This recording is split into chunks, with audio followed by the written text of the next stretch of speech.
Lightfall is less than a week away, and Bungie has spent the last month bombarding us with information on all of the new systems, changes, and updates that are coming in the new expansion. It's a massive list, and there's no way I could cover it all in today's video, but I still wanted to go over some of the biggest changes that stand out to me and what I'm most excited for. This expansion is feeling a lot bigger than what we've gotten the past few years, so if you're a new player just starting out with Destiny, a returning player, or even a veteran who's just looking for a solid recap, I got you covered. But before we get into it, I gotta give a shout out to the sponsor of today's video, HelloFresh. HelloFresh offers an easy and affordable way to get delicious meals delivered right to your door. They have dozens of options to choose from on their website, and there's new options being added every week, so you can always try new recipes. They have meals that will fit nearly every lifestyle or diet, and you can customize each meal kit as well. If you're like me, it can be hard to find the time to put together new meals or recipes, and you end up getting stuck in a never-ending cycle of the same boring meals. HelloFresh makes it simple and easy to throw together great meals and avoid that cheap, unhealthy fast food. Every box has pre-portioned ingredients and step-by-step instructions that make cooking a breeze. You can use my link below to take advantage of a special discount and get free shipping on your first order. Huge thanks to HelloFresh for sponsoring today's video. Now let's get back to the content.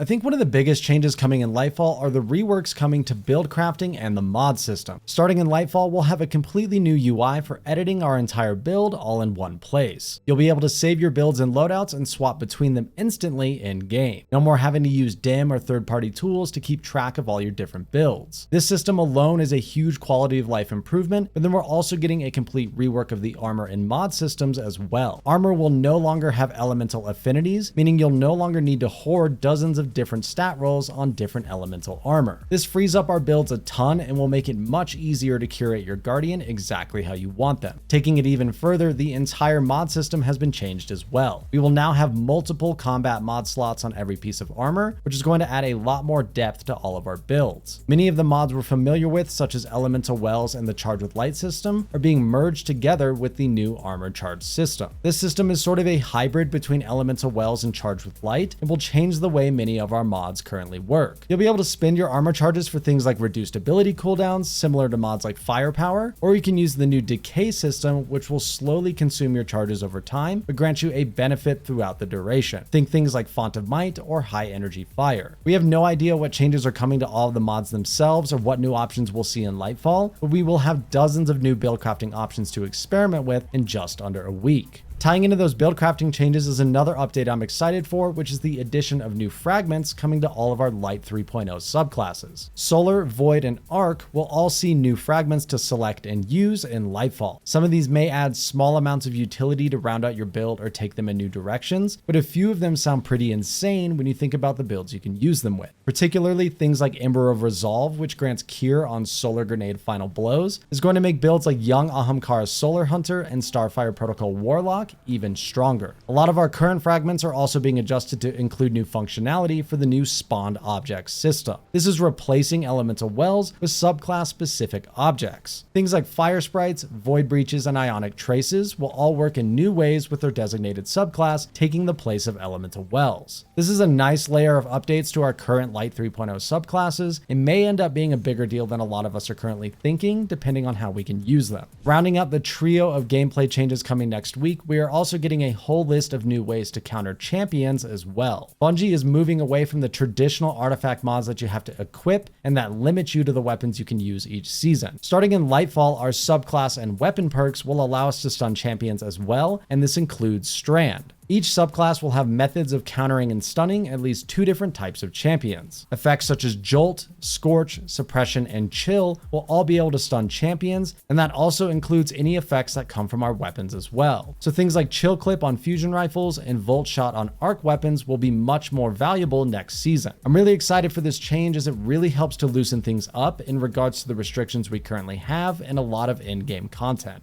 The next biggest change will be the addition of an in-game LFG. This isn't included with the launch of Lightfall and is coming in a future season, but soon enough you'll be able to search for and form fire teams for any activity in the game, all while you're chilling in orbit. This is honestly massive, as I know a huge pain point for a lot of D2 players is not having access to full groups or fire teams for a lot of in-game content. This will most likely go hand in hand with the new Guardian rank system and may require you to hit certain ranks before being able to queue for certain activities. activities. I'm really excited for this change because sometimes you just need a single person to fill out your raid team or comp team, and this will make it super easy to find that last player. This will help lower the barrier to entry to in-game content for a lot of players, and I'm super excited to see this make it into the game in a future season. Now, a quick personal entry that I'm really excited for is the addition of the exotic mission Rotator. This is going to bring back all of the old exotic missions we've had throughout the lifespan of D2 on a weekly Rotator. So things like the Whisper of the Worm mission, the 0 Hour mission for Outbreak, and the Presage missions for DMT will all be available on a Rotator moving forward. Bungie has said that not every mission will be available at launch, but we can hope to see all of the old missions make their way in over time. This is a great way for newer players to experience some of the best content D2 has had to offer in the past, and I'm interested to see how they spice things up with this new playlist. The final system change I want to talk about is the change to the Umbral engram system. No longer will you need to stack Umbrals in your Guardian's inventory, as they will all be held at each seasonal vendor, and you'll be able to focus them directly from their UI, similar to how focusing works with vendors like Shaxx and Saint 14 right now. They're also doing away with Umbral currencies, meaning we won't have a bunch of different currencies clogging our inventory throughout the year. This will make it much simpler and more straightforward to focus rewards each season. Tacking onto this, we're also seeing changes to craftable weapons, with Bungie saying that we will see fewer craftable weapons throughout the year,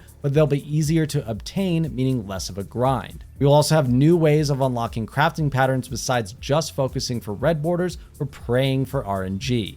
Most of the changes we covered today are broad system changes that I think add up to a much healthier quality of life in Destiny 2. We of course have massive new things coming, like the entire Strand subclass, which we'll be pouring over here on the channel, as well as the new raid, the legendary campaign, and Neomuna as a whole. Let me know what you're most excited for about Lightfall down in the comments, as I'd love to hear your take, and if you enjoyed the video, a like and sub is greatly appreciated. We have less than a week until Lightfall drops, and I could not be more excited. In the meantime, we'll be farming Adept Wendigo with the community over on my Twitch stream, so hit the link down below and follow me over there, and I'd love to help you out. Thank you guys for watching, and I will see you in Lightfall.